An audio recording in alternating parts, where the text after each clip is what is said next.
Hey guys, Daniel here from Mobile Syrup, and we are here with Michael Cluley at the BlackBerry Experience Center in Waterloo, Ontario.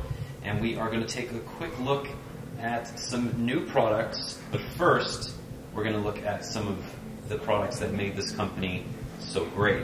So let's take a look at the history of BlackBerry.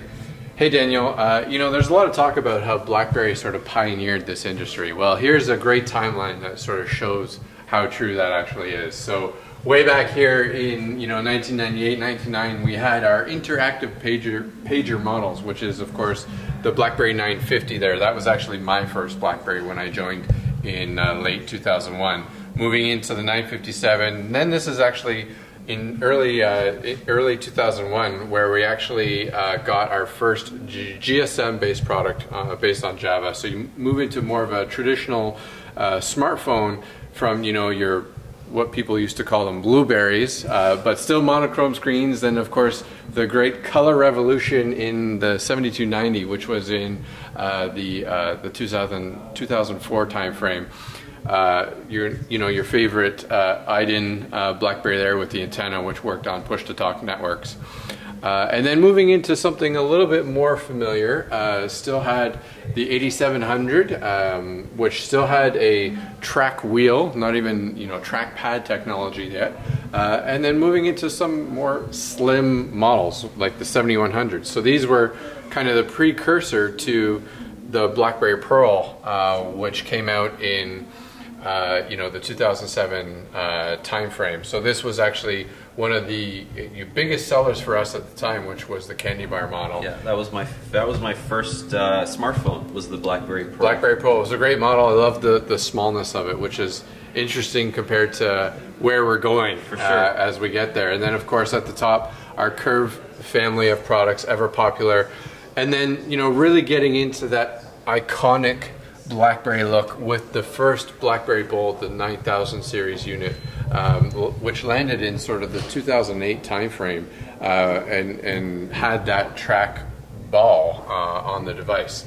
And then as we get on to the later Pearl products and additional Curve products, and then sort of last on this timeline at least, the Torch, which was our slider product.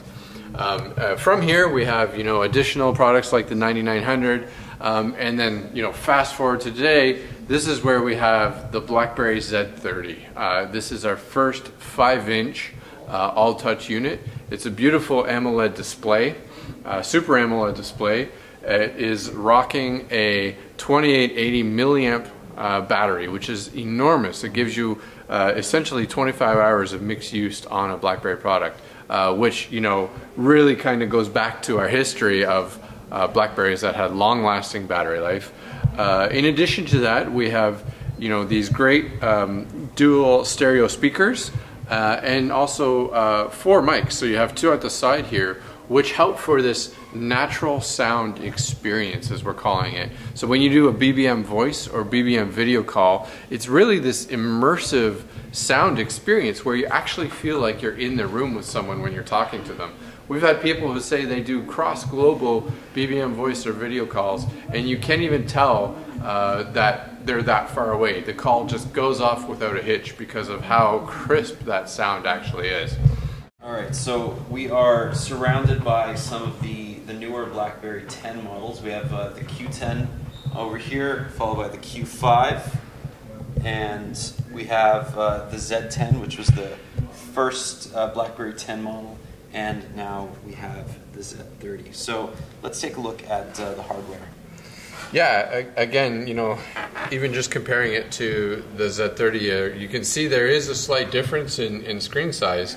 And while this is a 5-inch phone, it doesn't feel that much bigger in your hand. You're actually getting about 37% bigger screen real estate on the device, and it has this beautiful, crisp Super AMOLED display that actually also helps conserve battery life as you use the product as well.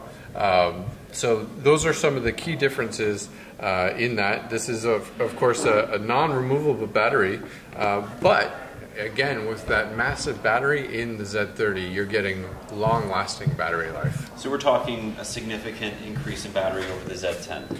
It is massive increase compared to the Z10.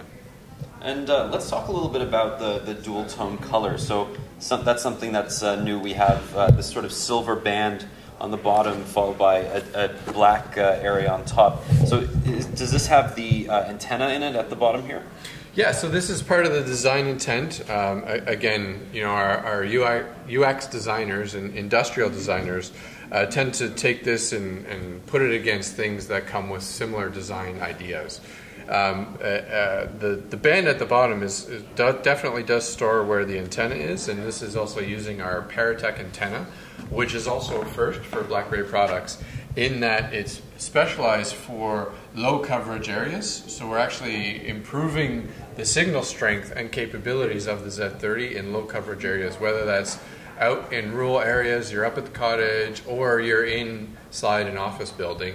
It helps do that, and it just gives it a great look with the stainless look at the bottom, and then the band all our way around the device as well. And the back cover, I think it's similar to what you find on the Q10, the same sort of carbon fiber material. So how does that make the back stronger? Yeah, it's actually it is a carbon fiber material, just like the Q10. It has a great feel to it, so it gives it a nice grip in the hand as you're using it, so it doesn't feel like it's going to fall out and slide all over the place. But it's also been specially designed to help with antenna performance and actually not interfere with antenna performance. So you get the same type of signal quality you would with a non-standard plastic door.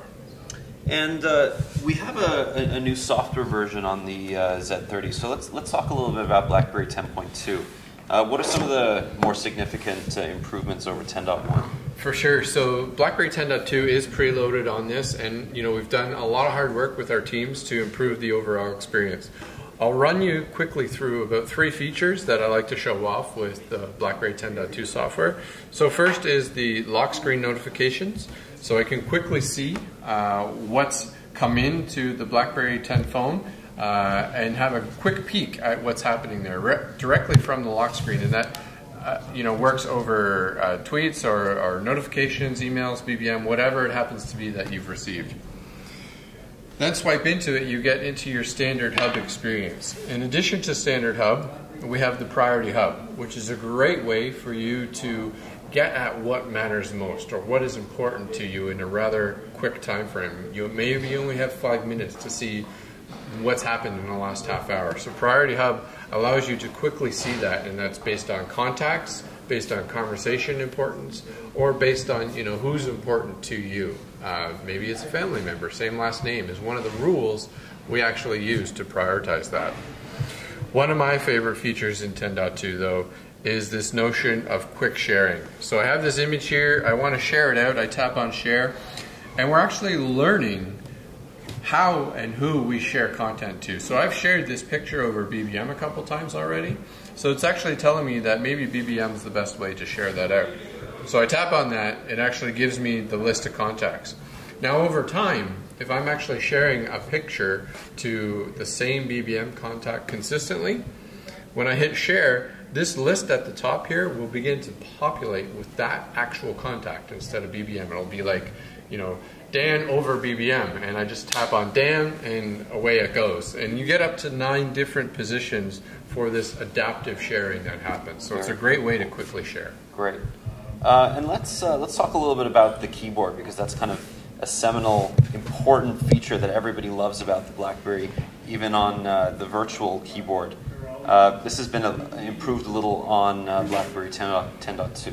Yeah, so I mean the keyboard here itself, with the bigger display, you have somewhat larger touch targets, so you're able to more accurately hit all of that information, and because of the great software in BlackBerry 10 that comes with the keyboard itself, it does all of that autocorrect magic for you. I find that I have less errors on the Z30 than any other device because not only of the size but the software.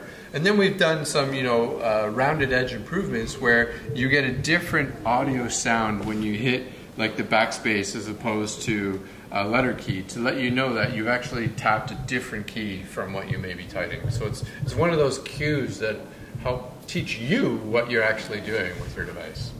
So this is the BlackBerry Z30. It is coming to a couple Canadian carriers in mid-October. And let's just go over some of the key messaging that we're going to hear with the Z30. Yeah, I mean, the Z30 again is our largest BlackBerry to date. It's a great device for a productivity user who's always on the go. Large battery and great, you know, again for that reading and productivity experience because of that big, beautiful display. Great for viewing Word documents, PowerPoints, but also reading and consuming communications as well. Michael, thank you so much. Thank you, Dan.